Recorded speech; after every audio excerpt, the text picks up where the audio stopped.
বড় সিজনে টক বড়ই ভর্তা খাবো না, এটা কখনো হয়?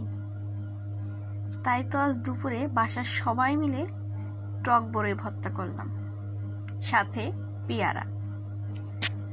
আপনারা টক বড়ই ভর্তা খেয়েছেন তো? অবশ্যই কমেন্টে জানাবেন। আমরা হামানে করে বড়ই ভর্তা করব। বড়ই ভর্তার ভিতরে দেব ধনেপাতা, সাথে কাসুন্দি। এই দুইটার কারণে স্বাদটা আরো বেড়ে যাবে। তো পেয়ারাগুলো আগে সুন্দর করে থেতো করে নিচ্ছিলাম, তারপরে দিব বড়ই।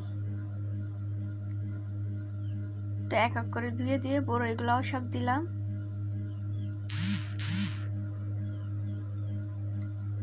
সুন্দর করে থেতো করে করে সব নামিয়ে,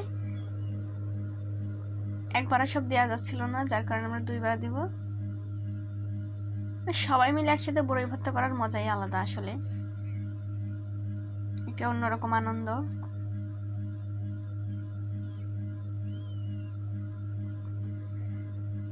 তো বড়ই বাটা শেষ, খেতে জাস্ট ওয়াও, অনেক অনেক মজা। আপনারা খেয়েছেন তো এই বছর বড়ই ভর্তা? অবশ্যই জানাবেন।